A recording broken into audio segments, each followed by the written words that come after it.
Mobile নিয়ে গেছে, হাত পা কাটে ফেলাইছে, বিভিন্ন রকম ক্ষতবিক্ষত করে মোবাইলটা চাপাই নিয়ে চলে যায়। আমি যদি পড়ি তা আমার তো ভাই থুই যাবে এক সময়, আমি তো কই নাকি। এই ঢাকা উদ্যানে অনেক জায়গায় চিন্তা হয়, ওই মেন রাস্তার পরে হয়, এইদিকে হয়।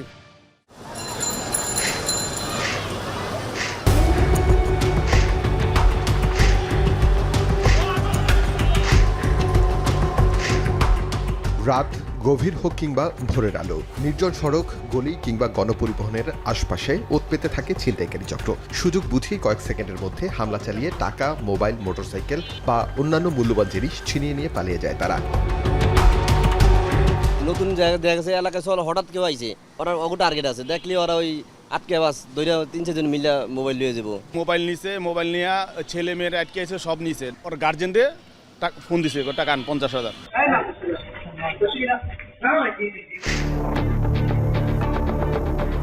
ভুক্তভোগীদের অভিযোগ, অনেক ক্ষেত্রেই ছুরি বা ধারালো অস্ত্রের ভয় দেখিয়ে ছিনতাই করা হয়। কেউ বাধা দিতে গেলে শারীরিক হামলার ঘটনাও ঘটে। এতে শুধু আর্থিক ক্ষতি নয়, নিরাপত্তাহীনতায় ভুগছে সাধারণ মানুষ। ছিনতাইকারীরা যখন হচ্ছে এখানে ওঠার পরে অ্যাভেলেবেল ছিনতাই করে ওই পার চলে যায়, চলে গেলে মানে কেউ কিছু করতে পারে না, ধরতে পারে না। এই বিভিন্ন দুই আমার দোকান করি, রাতে 8টার মধ্যে বন্ধ করে চলে যাই। প্রায় সময় ছিনতাই হয় দেখি। 72 ঘন্টা ময়েশ্চার লক সমৃদ্ধ লিলি হুইপ শিয়া মিস্টিক গ্লোয়িং বডি ওয়াশ। শিয়া বাটারের গুডনেস স্কিন রিপেয়ার করে রাখে সফট ও গ্লোয়িং, ছড়িয়ে দেয় লং লাস্টিং ফ্রেগন্যান্স। এই যে তুরাগ নদী, এই তুরাগ নদীর পাশের যে ওয়াকওয়ে রয়েছে মোহাম্মদপুরের, এগুলোই ছিনতাইকারীদের অভয়াশ্রম। রাত হলে এখানে যে কেউ হাঁটার সময় হতে পারেন ছিনতাই, আর ছিনতাই করে এখান থেকে সহজেই পার পেয়ে যাচ্ছে অপরাধীরা।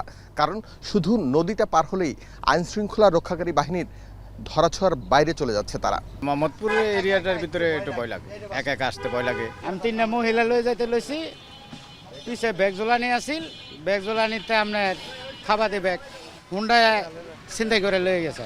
বাড়িতে যাওয়ান তো আমরা 5 বিঘা খাইছি, আমি খাইনি। টাকা 70,000 নিয়ে গেছেন, শরৎ হাসপাতাল ভর্তি।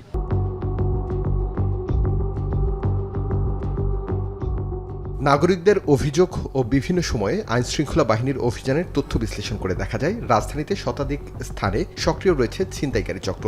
তবে মোহাম্মদপুর, গাবতলী বাস টার্মিনাল সংলগ্ন এলাকা, সায়দাবাদ বাস টার্মিনাল এলাকা, যাত্রাবাড়ির কিছু নির্জন সড়ক, কমলাপুর রেল স্টেশন সংলগ্ন এলাকা, মহাখালী বাস টার্মিনাল ও আশপাশে, ফার্মগেটের কিছু ফুট ওভার ব্রিজ ও ব্যস্ত সড়ক, গুলিস্তান ও আশপাশের জনবহুল এলাকা, উত্তরার জনবহুল এলাকায় গড়ে উঠেছে ছিনতাইকারীদের এই চক্র।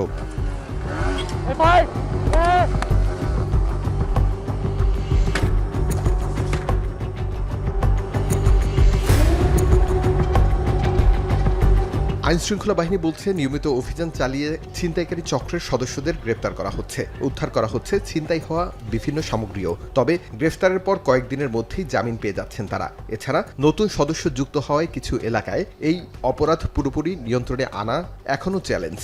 প্রতিনিয়ত প্রচুর এরকম ছিনতাইকারী ধরতেছে, আবার চালানো হচ্ছে, এরা আবার কিছুদিন পরে বাহির হয়ে আসতেছে, বাহির হয়ে আসে আবার তারা একই কাজ করতেছে।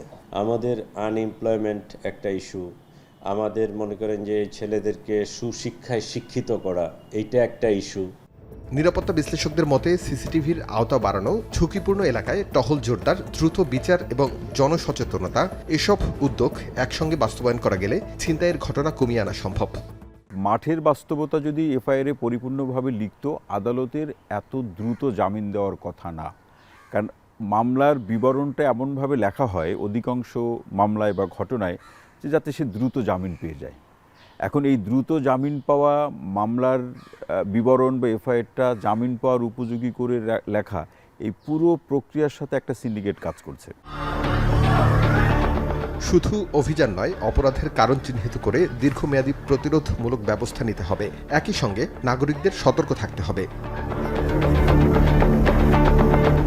আরিফ হোসেন, এখন, ঢাকা।